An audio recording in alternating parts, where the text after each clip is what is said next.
સાથે આજુબાજુના ગામમાંથી જે મિત્રો પધાર્યા છે, કાર્યકરો પધાર્યા છે, તેમજ ભેટ ગામમાંથી જે મોટી સંખ્યામાં આ એક પરિવર્તનની લડાઈમાં સહભાગી થવા જે વડીલો, યુવાનો, ભૂલકાઓ જે પધાર્યા છે, તમામનું હું રાજુભાઈ કરપડા હૃદયથી સ્વાગત કરું. અહીંયા ભાઈએ, કિશોરભાઈએ વાત કરી, અશોકભાઈએ, ભાઈ વિહાભાઈ અને ખૂબ સરસ લક્ષ્મણભાઈ તમારા ગામના જ નવ યુવાન જેને જાગૃતતા બાબતે વાત કરી. અહીંયા ખરેખર ચૂંટણી નથી, ઉપર કોઈ ચૂંટણી તો આવતી નથી, તેમ છતાંય આપણી મીટિંગ શા માટે થઈ છે? શા માટે આપણે મળ્યા છીએ? શા માટે રાજુભાઈ કરપડા જીએબી નો પ્રશ્ન હોય તો લડવા જાય છે, મામલતદાર કચેરીનો પ્રશ્ન હોય તો લડવા જાય છે, સાફ સફાઈના મુદ્દે પ્રશ્ન હોય તો લડવા જાય છે? શા માટે જઈએ છીએ? જેવી રીતે અહીંયા મારી આગળના વક્તાઓએ વાત કરી, જાગૃતતા લાવવાની જરૂર છે. મારા વિડીયો પણ હું એટલા માટે બનાવું છું કે અધિકારી સાથે કેવી રીતે વાત કરી શકાય. અધિકારી આપણા ખેડૂતની ભાષામાં કહીએ તો આપણો હાથી છે, એને જે પગાર મળે છે એ આપણા ટેક્સના પૈસાનો મળે છે. તો અધિકારી ક્યારેય આપણો માલિક ન બની શકે. આ વાત કહેવા માટે અમે વિડીયો તમારા સુધી પહોંચાડીએ. જીબી નો અધિકારી સરા ડિવિઝન હોય તો પણ ભલે, મૂળ પોલીસ સ્ટેશનની વાત હોય તો અધિકારી હોય તો ભલે, મામલતદાર કચેરીની વાત હોય અધિકારી હોય તો ભલે, અને ઇવન છેલ્લે જિલ્લાનો કલેક્ટર હોય તો ભલે. હું જાહેર મંચ પરથી એ કહું છું ને એની ઓફિસમાંથી એ કહું છું કે અમે ચાપલુસી કરનારા નેતા નથી. તમારા હાથી, તમે અમારા હાથી હતા, અને આ ખુરશી ઉપર જે વ્યક્તિ આવશે, જે અધિકારી આવશે, આ અમારો હાથી બનીને કામ કરશે તો જ અમે સારી રીતે કામ કરવા દઈશું, તો જ અમે એના વખાણ કરશું. અહીંયા અમારો ખેડૂત હેરાન થતો હોય, રસ્તાની વાત કરીએ તો આ રસ્તો તાલુકા મથકને જોડતો ભેટ ગામનો જે રસ્તો છે, મને એ નવાઈ લાગે છે કે અહીંયા કોઈ મત માંગવા આવે ત્યારે તમે પૂછતાય નથી કે સાહેબ તમે આ રસ્તેથી આવ્યા કે પછી બાય હેલિકોપ્ટર આવ્યા? પૂછવું તો જોઈએ ને આપણે. કોઈએ પૂછવાની હિંમત કરી છે ખરા? જો કોઈએ કરી હોય તો ઊંચી હાથ કરે. આપણે હિંમત નથી કરતા. શા માટે નથી પૂછતા? તમને એવું લાગે છે કે રસ્તા બાબતે પૂછવું જોઈએ? હું તમારો જ મત જાણવા માંગુ છું. અહીંયા લાઈવના માધ્યમથી ભાજપના નેતાઓએ આ ભેટ ગામની મીટિંગ સાંભળતા હશે. તમારા આગલા અને પડકારાથી એને અસર થવાની છે, જાગૃતતા ગામમાં આવતી દેખાવાની છે. હવે તમારી પાસેથી જાણવા માંગુ છું કે તમે એવું માનો છો કે આ રોડ નવો બનવો જોઈએ? આપણે એવું માનીએ છીએ બનવો જોઈએ, પણ માંગા વગર માં પણ પીરસતી નથી. આ કહેવત સાંભળીશ તમે? તો માંગા વગર આ રોડ થશે ખરો? એ રોડ માટે વર્ષો વયા ગયા. ભાઈએ વાત કરી, હું 4થું ધોરણ ભણતો ત્યારથી લઈને અત્યાર સુધી આ રોડ બન્યો નથી. અત્યારે એ રોડમાં કોઈ પણ વ્યક્તિ ગાડી લઈને આવે એટલે એની 10-15 થી વધી 20 ની સ્પીડ થી ગાડી ચાલે. એમાં પણ ધ્યાન રાખવું પડે, નહીતર નીચેથી ડિફરેશન તૂટી જાય. બરાબર છે? આ પરિસ્થિતિ છે. ખેડૂતોની વાત કરીએ, એના ઉપર આવીએ, પછી એના ઉપર આવીએ. અને આ ગંભીર વિષયને આપણે જે મજાકમાં લેવી છે ને, આજે અહીંયા જે પોતડી પહેરીને જે આપણા ખેડૂતો બેઠા ને, હું દાવા સાથે કહું છું કે એમાંનો એક પણ ખેડૂત એવો નહીં હોય જેની ઉપર દેણું નથી. દાદા, માથે રૂપિયાનું દેણું ન હોય તો ઊંચો હાથ કરજો. બધા ઉપર છે ને? તમારા બાપુએ તમને વારસાઈને દેણું આપ્યું, એમના બાપુને એમને વારસાઈને દેણું આપ્યું. આપણે આપણા દીકરાને વારસાઈને દેણું દેવાના છીએ. આપણે જયારે ચૂંટણી આવે ત્યારે જાતિવાદમાં વહેંચાઈએ છીએ, ધર્મમાં વહેંચાઈએ છીએ. ચૂંટણી આવે છે ત્યારે આપણને નરેન્દ્રભાઈની 56ની સાતી બતાવવામાં આવે છે, અયોધ્યાનું રામ મંદિર બતાવવામાં આવે છે. આપણા ઘરમાં જે આપણા છોકરા છે એની ચડ્ડી ફાટી ગયેલી આપણને નથી દેખાતી. આપણી ઉપર જે દેણું છે, આપણે આપણા છોકરાને વારસાઈને દેણું દેવાના છીએ, આપણને નથી દેખાતું. આપણે આપણો આ રોડ નથી બનતો એ આપણને નથી દેખાતું, અહીંયા સિંચાઈનું પાણી નથી આવતું એ આપણને નથી દેખાતું. આઝાદીના 75 વર્ષ પછી પણ મૂળી તાલુકામાં સિંચાઈનું પાણી નથી પહોંચ્યું. આજે એક એક ખેડૂત દેવાદાર બનતો જાય છે, આ નથી દેખાતું. જ્યારે ચૂંટણી આવે છે 5 વર્ષે એક વખત નેતા ગામમાં આવે છે ને એ નેતાને મને જે આ ભાજપના નેતાઓ મૂળી તાલુકાના અહીંયા એક બે કદાવર નેતાઓ જે પોતાની જાતને સમજે છે એ જ્યારે આપણા ગામમાં આવે છે ત્યારે ગામમાંથી એક બે વ્યક્તિ જે એમના આગેવાન હોય છે, મને ખરેખર હાથ જોડીને વિનંતી કરવી છે એમને કે કમસે કમ તમારા સ્વાર્થ માટે, તમારા આકાના સ્વાર્થ માટે આ ગામનો ભોગ શા માટે લ્યો છો? આ ગામમાં તમારો પરિવાર રહે છે, આ ગામમાં તમારો સમાજ રહે છે, આ જ ગામમાં તમારા દીકરાઓ મોટા થવાના છે. આ ગામની ખરાબ હાલત હશે, ગામની શાળા સારી નહીં હોય, આરોગ્યની વ્યવસ્થા સારી નથી, આપણા ખેડૂતોના હિત માટે એક નિર્ણય લેવાતો નથી, આપણા ખેડૂતોના હિત માટે એક નેતા લડતો નથી, તો એ આપણી પાસે મત માંગવાનો હકદાર છે ખરા? ખરેખર હકદાર છે ખરા? જે ખરેખર આપણે શું કરીએ છીએ કે ગામના નાના મોટા બે જૂથ પાડીએ છીએ.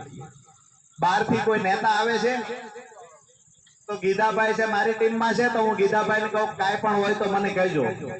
ગીધાભાઈ ગામમાં નાની એવી માથાકૂટ, આવું ઉદાહરણ આપું તમને, બહુ સમજવા જેવી વાત છે.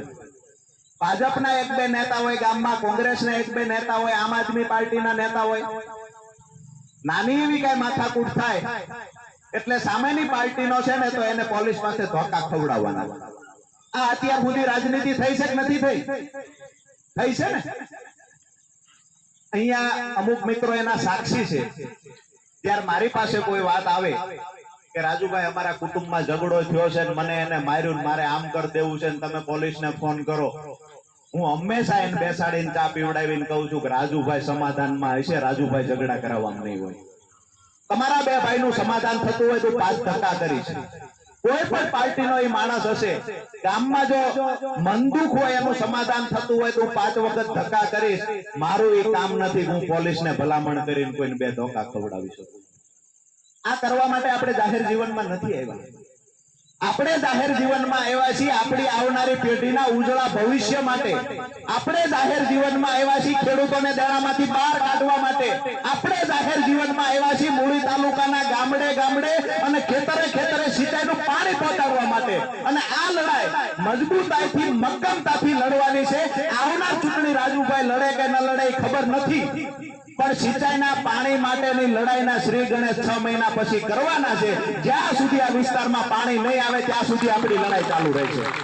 અને કોઈ પણ અહીંયા ભ્રષ્ટ અધિકારી હશે, ભ્રષ્ટ નેતા હશે તો એને ઉઘાડા પાડવાનું કામ પણ આપણે કરીશું. અહીંયા તમારે ભેટ એટલે સરાથી પીજીવીસીએલ માંથી આવે છે ને ગીધાભાઈ, એક બીજી પણ તમને જાણ કરી દઉં કે એક સમય હતો કે તમારું ટીસી બળી જાય એટલે 5 દિવસ 7 દિવસ 10 દિવસ થતા ને, નવું ટીસી ફરીવાર આવે ત્યારે. આજે પણ અમુક તાલુકાઓમાં, આવો ભાઈ કાદિકભાઈ, રાજુભાઈ, આજે પણ અમુક તાલુકાઓમાં, દાખલા તરીકે ધાંગધ્રા છે તો મને ઘણા બધા ખેડૂતોના ફોન આવે છે કે અમારે 15-20 દિવસે ટીસી આવે, 15-20 દિવસે ટીસી આવે તો આપણા ખેડૂતનો પાક જીવતો રહે ખરા? ના રે. તમે અત્યાર સુધી મેં એવું ક્યારે સાંભળ્યું છે કે અહીંયા ભેટ ગામમાં, દાદોળિયા ગામમાં, નાડાદ્રીમાં, રામપરામાં, હરામાં, કુંતલપુરમાં, ખાટડીમાં, કોઈ પણ જગ્યાએ ખેડૂત માટે આપણા તાલુકાનો જે કદાવર નેતા આપણે જેને ગણીએ છીએ, જેના નામથી આપણા ગામનો આગેવાન મત માંગવા આવે છે, ઈ નેતાને આપણે માટે ક્યાંય લડાઈ કરતા તમે જોયો? એને ક્યારેય તમે ફોન કરી શકો છો મારું ટીસી બળી ગયું સાહેબ, અઠવાડિયું થયું ટીસી ને છાપતા, આવો ફોન કરી શકીએ છીએ? તો એ આપણો નેતા કેવી રીતે? આપણે ઉલટાના મત ના દઈએ, આપણે એનો વિરોધ કરીએ તો આપણને ધમકાવવામાં આવે છે કે પછી તમને જોઈ લેશું, તમારી વાડીએ ચેકિંગ મોકલશું, તમને હેરાન કરશું. હાલા રાક્ષસ છો કે નેતા છો? રાક્ષસ છે કે નેતા છે એ નથી સમજાતું. અને આવા રાક્ષસો આપણા તાલુકામાં પડ્યા છે. પણ હંમેશા જ્યારે રાક્ષસ હોય છે, એનો જન્મ થાય, રાક્ષસનો હાહાકાર મચી જાય ને, ત્યારે ભગવાને કીધું છે હું અવતાર લઈને આવીશ એવું નથી, પણ હું કોઈને નિમિત્ત બનાવીને મોકલીશ. અને અહીંયા બેઠેલા તમામ લોકો અને અહીંયા સામે બેઠેલા આપણે બધા ક્રાંતિકારી યોદ્ધાઓ નિમિત્ત બનીને આવ્યા છીએ આ રાક્ષસોને ભગાડી મૂકવા માટે આવ્યા છીએ. જે વાત છે PGVCL ની, તો આવ્યા છીએ ખાલી વાતો કરીને જતા રહેશું આવું નથી. ભેટ ગામનો કોઈ પણ ખેડૂત, આજુબાજુના ગામડાનો કોઈ પણ ખેડૂત હોય, તમે મત ગમે તે પાર્ટીને ભલે આપ્યા હોય, તમારું ટીસી બેડા પછી 2 દિવસ તમારે રાહ જોવાની, તમારી રીતે મહેનત કરવાની. 2 દિવસમાં જો તમારું ટીસી ન આવે તો અહીંયાથી ગીતાલાલ નો, લક્ષ્મણભાઈ કે અમારે અશોકભાઈ જે અહીંથી સરા છે, અશોકભાઈ નો કોન્ટેક્ટ કરજો, મારો કિશોરભાઈ નો કોન્ટેક્ટ કરજો. 3જા દિવસે ટીસી લાવવાની જવાબદારી અમારી. આ ખુલ્લી કહીએ છીએ કે 2 દિવસ તમારે કહેવાનું અધિકારીને 2 દિવસમાં સાહેબ આપી દો. 2 દિવસમાં ન આવે તો 3જા દી અમારી ટીમ જઈ અધિકારીને ખખડાવશે. 3જા દિવસની સાંજ પડે તો ટીસી તમારી વાડી આવી જશે. આ લડાઈ લડવા આપણે નીકળ્યા છીએ. અને હું એવું માનું છું દરેક ગામમાં જાગૃત યુવાનોની ટીમ બનાવવી જોઈએ. ગામડે ગામડે યુવાનોની ટીમ બનશે. એવું શા માટે થાય કે જ્યારે જરૂર પડે ત્યારે નેતાઓની સાળ પકડવા જવાના, જ્યારે જરૂર પડશે ત્યારે આપણે રાજુભાઈને મોટા કરવાના, જ્યારે જરૂર પડે ત્યારે બીજા કોઈ નેતાને મોટા કરવાના. શા માટે? આપણા માટે આપણે જ લડવું પડશે. હંમેશા કોઈ નેતાને મોટા કરશું ઈ કે એમ આપણે કરશું એવું નહીં. તમે જે ઉંમર લાયક થઈ ગયા છો એક સમય વિતાવી દીધો, પણ હવે તમારા જે દીકરાઓ છે એ દીકરાઓને તો આપણે જાગૃત કરવા જોઈશે ને. દીકરાઓને તો આપણે બોલતા કરવા જોઈશે ને. આપણે ખેડૂતને કામ કોનું હોય? એક PGVCL નું, બીજું મામલતદાર કચેરીનું, અને ત્રીજું ખોટો કોઈ કેસ કર્યો હોય તો પોલીસ સ્ટેશનનો. આ 3 જ કામ હોય છે ને. આ 3 કામમાં અહીંથી ચૂંટાયેલા નેતા ક્યાંય ઉપયોગમાં આવ્યા હોય મને બતાવો. આવ્યા છે કોઈ ઉપયોગમાં?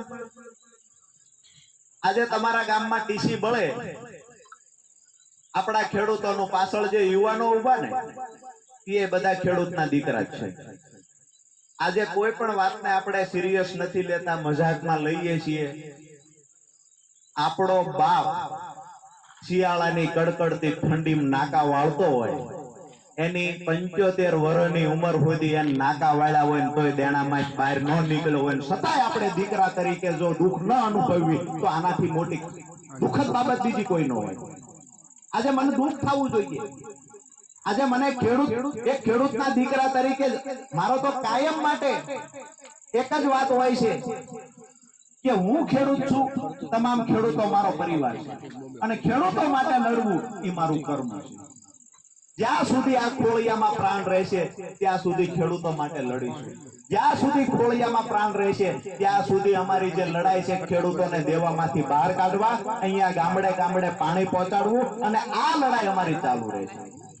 મને એ પણ ખબર છે કે આવનાર સમયમાં તમને પણ જાણવા મળશે કે રાજુભાઈ કરપડાને કેસ કરી દીધો, રાજુભાઈ કરપડાને જેલમાં પૂરી દીધા. આપણા માટે અલગ અલગ આયોજન કરીને રાખ્યા છે, કેવી રીતે આમની બદનામી કરવી, કેવી રીતે ખેડૂતોમાંથી આમને નફરત પેદા થાય એવું એક કઈક વાતાવરણ ઊભું કરવું. આ બધા જાણે છે. અને મને પણ ખબર છે હું ઘણી બધી જગ્યાએ ભોગ બનવાનો છું. મારી વિરુદ્ધ ષડયંત્ર ચાલુ થઈ ગયા છે. અહીંયા 40 વર્ષથી તાલુકાનો કબજો લઈને બેઠા, એમ થોડું કામ છે કે તાલુકા પંચાયત છૂટી જાય. અને હું દાવા સાથે કહું છું વિધાનસભા હારી ગયો છું, પણ ખેડૂતોના દિલમાં મારા માટે જગ્યા છે. હું ખેડૂતોના દિલ જીતી ગયો છું. અને આવનાર સમયમાં તાલુકા પંચાયતની ચૂંટણી સમયે હું તમને પણ બધાને વિનંતી કરું છું, જ્યારે મત દેવા જાવ ત્યારે એટલું વિચારીને જજો કે અમારા ખેડૂતો માટે લડવા વાળું કોણ છે, અમારા ખેડૂતો માટે અવાજ ઉઠાવવા વાળું કોણ છે. રાત્રે 1 વાગે ફોન કરવો હોય તો અમે કોને કરી શકશું, આટલું વિચારીને મત આપવા જજો. અહીંયા જે ગામમાંથી જેને કોઈ બીજી પાર્ટીઓ માટે મત માંગ્યા છે, આપણા ભાઈઓ જ છે એ બધા. આજ એને હું સવાલ કરું છું, તમારા આત્માને પૂછી લેજો કે તાલુકામાં જે ભાજપનો નેતા બેઠો છે એને તમે રાત્રે 1 વાગે ફોન કરી શકશો?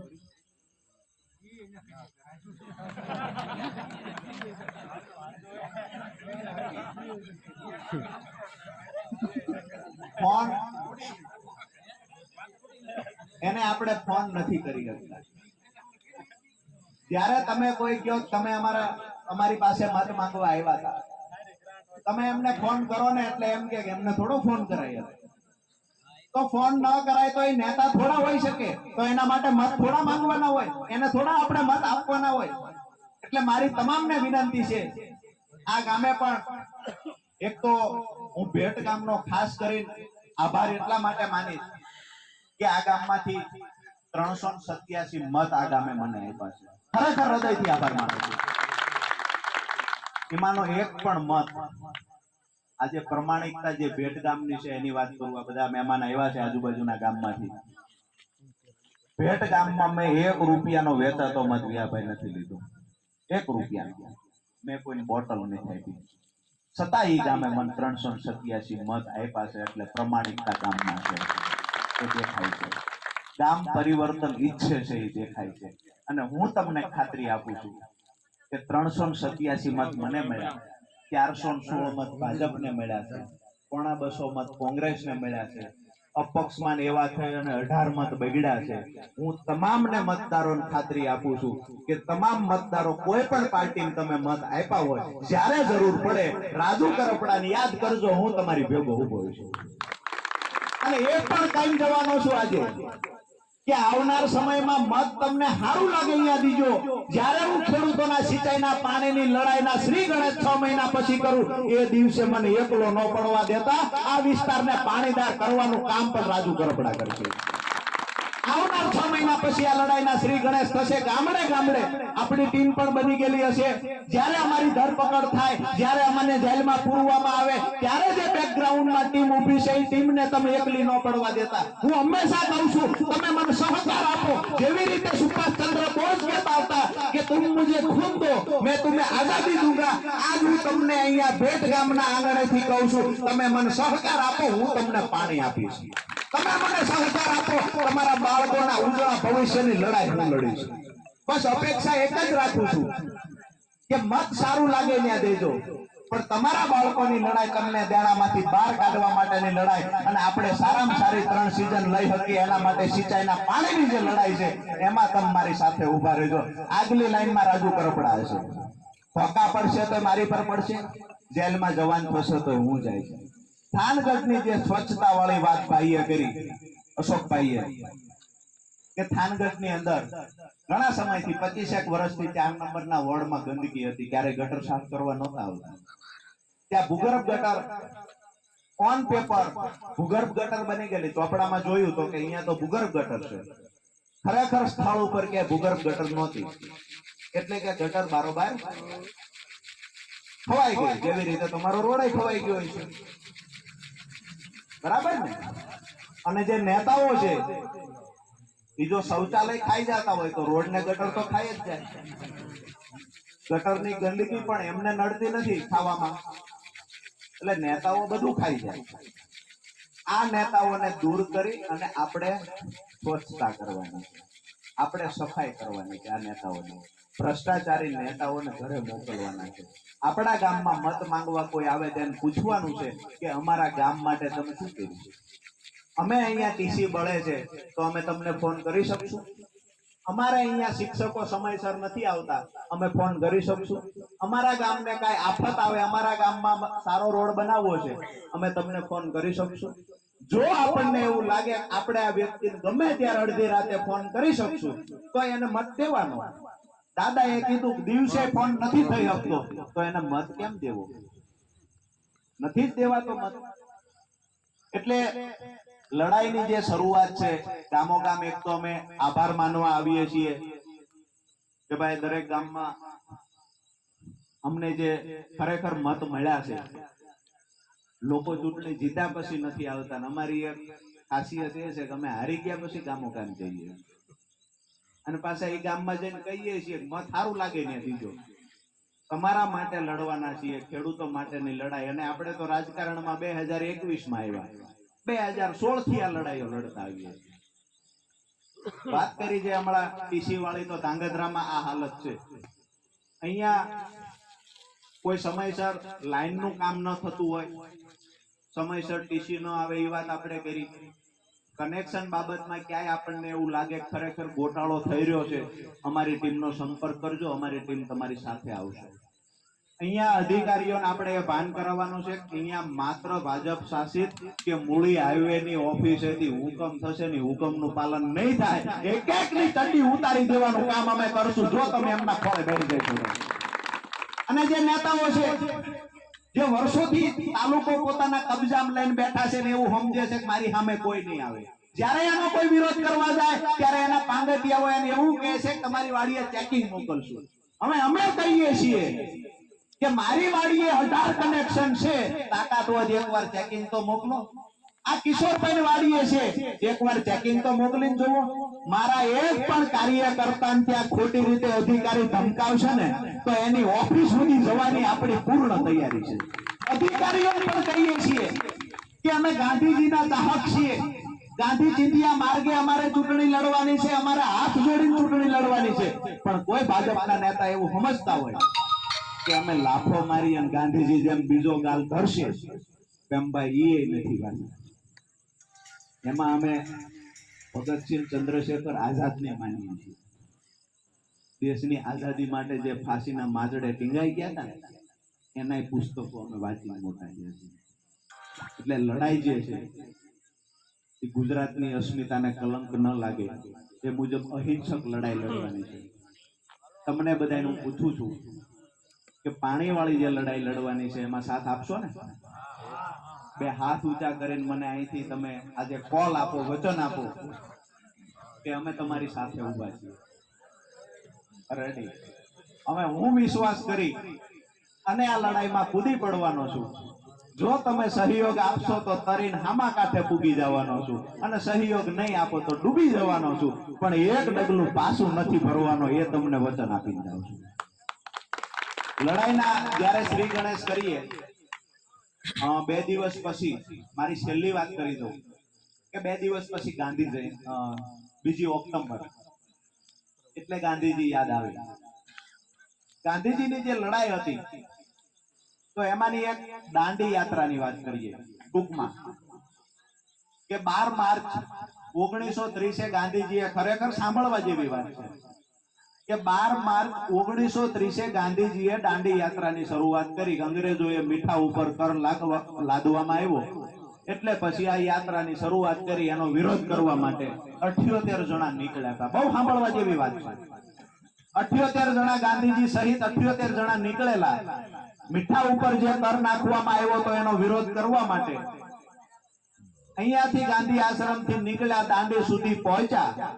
અહીંયા એમને મીઠાના કરનો વિરોધ કર્યો. ત્યાર પછી એટલે કે 24 દિવસ આ યાત્રા ચાલી અને ત્યાર પછી એમને દેશમાં સભા મીટિંગો ના કરવાનું ચાલુ કર્યું. મીઠા ઉપર કર નાખ્યો તો એના વિરોધમાં 78 જણા લઈને નીકળ્યા હતા. એવડું મોટું સંગઠન બન્યું કે છેલ્લા આંકડા એ હતા 60,000 થી વધારે લોકો એ વખત જેલમાં પૂર્યા હતા. તમે સમજો કેવડું સંગઠન બન્યું હશે. 78 જણા જે નીકળ્યા હતા હાથમાં દંડીકો લઈને, અહિંસક માર્ગ અપનાવીને, એ લડાઈ એટલી મજબૂતાઈથી આગળ વધી કે એ કાફલો એવડો મોટો એક સમયે બન્યો કે 60,000 લોકો એ વખતે જેલમાં નાખવામાં આવ્યા હતા.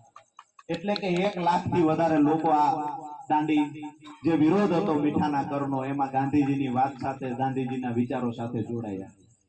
એટલે આપણે પણ એ અપેક્ષા સાથે આગળ વધીએ છીએ કે આવનાર સમયમાં ખેડૂતો માટેની એક પાણીની લડાઈ છે. પહેલી લડાઈ એ હશે. ત્યાર પછી ખેડૂતોના દેવા નાબૂદી માટેની, ખેડૂતોના દેવા માફી માટેની લડાઈ. આ બધી જ લડાઈઓ લડવા માટે ગામડે ગામડે કમિટી બનાવશું. તમારા જે અહીંયા સ્થાનિક પ્રશ્ન હશે એ પ્રશ્નને મુદ્દે પણ એ કમિટી તાલુકા મથકે તમારી સાથે આવશે. જ્યારે રોડ બાબતની અહીંયાથી કાંઈ રજૂઆત કરવામાં આવે ત્યારે પણ તમે ગામના લોકો કહેશો કે અમે સહકાર આપવા તૈયાર છીએ, એટલે અમારી ટીમ તમારી સાથે ઊભી હશે. કોઈ પણ પ્રશ્ન હોય. બાકી બીજા કોઈ સ્થાનિક પ્રશ્ન હશે, ભાઈ ગીધાભાઈને ખરેખર અભિનંદન પાઠવીએ છીએ. ચૂંટણી સમય માત્ર એક મીટિંગ કરી હતી, પછી અમે સમય આપી શક્યા નથી. પછી આ ચૂંટણી પછી પહેલી મીટિંગ છે. જે મોટી સંખ્યામાં ગામથી દૂર અહીંયા શીતળા માતાજીના મંદિરે આયોજન કર્યું, તેમ છતાંય મોટી સંખ્યામાં તમે હાજર રહ્યા છો. એ જ બતાવે છે કે ખરેખર આ પરિવર્તનની લડાઈમાં તમે જોડાઈ ગયા છો. ભાઈ દાદોળિયાથી મહેમાન પધાર્યા છે, અહીંયા ખાટડીથી પધાર્યા છે, કુંતલપુર હોય, સરાથી છે, વિયાપન. જો કે આ કુંતલપુર, દાદોળિયા આ બધી ટીમ તો એવી છે કે અમારી કોઈ પણ જગ્યાએ મીટિંગ હોય, આવો કોઈ પણ જગ્યાએ મીટિંગ હશે તો આ લોકોની હાજરી અવશ્ય હોય છે. દુધઈથી પણ અત્યારે મોડા તો મોડા પણ દુધઈથી એ મહેમાન આવ્યા છે. એટલે એક વાત નક્કી છે, આ બધા જે લોકો આવે છે ને, આ ખાટડીથી આવ્યા એ ખેડૂત છે, દુધઈથી આવ્યા એ ખેડૂત છે, કુંતલપુરથી આવ્યા એ ખેડૂત છે. અહીંયા ભાજપની જેમ કે બીજી પાર્ટીની જેમ આપણે ડીઝલના પૈસા આપીને આવે છે આવા કોઈ નથી. આ સ્વયંભૂ અંદરથી એક નશો આવ્યો છે કે પરિવર્તન બહાર આવવું હોય તો આવે. અમારા તાલુકામાં પરિવર્તન લાવવું છે, અમારા ખેડૂતોને દેણામાંથી બહાર કાઢવા છે, અમારા ગામડાઓમાં જાગૃતિ લાવવી છે અને મૂળી તાલુકાને ખરેખર એક વિકાસ મોડેલ બનાવવું છે. જેને આઝાદીના 75 વર્ષ સુધી તાલુકાનું શોષણ કર્યું છે, એ લોકોને જડબાતોડ જવાબ આપવા માટેની આ કમિટી છે, એ લોકોને જવાબ આપવા માટેની આ જાગૃતતા છે. અને ગામડે ગામડેથી પોતાના ડીઝલ ભરી પોતાનો સમય આપી અને જે લોકો આપણી સાથે જોડાયા છે, ત્યારે આગામી દિવસોમાં હું એક વચન આપીને મારી વાત પૂરી કરું છું કે કોઈનો વિશ્વાસ તૂટવા નહીં દઈએ. કોઈ પણ લડાઈ લડવાની થશે, કોઈ પણ મોરચે લડવાની થશે, ખેડૂતો માટે રાજુ કરપડાનો છેલ્લા લોહીનું ટીપું હશે એ ખેડૂતો માટે હશે. તમારા માટે જેવડી લડાઈ લડવાની થાય મારી સંપૂર્ણ તૈયારી છે. આગામી દિવસોમાં તમને એક વાત સાથે મારી વાત પૂરી કરું છું કે 6 મહિના પછીની જે આ લડાઈ છે, ફરી વાર રિપીટ કરું છું કે આ લડાઈમાં રાજુ કરપડાને એકલો ન પડવા દેવો એ જવાબદારી તમારી છે. કારણ કે વિશ્વાસે કોઈ કૂદી પડ્યો હોય તેને ડૂબવા ન દેવો એ આપણા ખેડૂતોનો ધર્મ પણ છે. આ વાત સાથે વાત પૂરી કરું છું. તમામ મિત્રો જે મોટી સંખ્યામાં અહીંયા જોડાયા, યુવાનો, વડીલો, આજુબાજુના ગામમાંથી જે પધાર્યા છે, તમામનો હૃદયથી ખૂબ ખૂબ આભાર.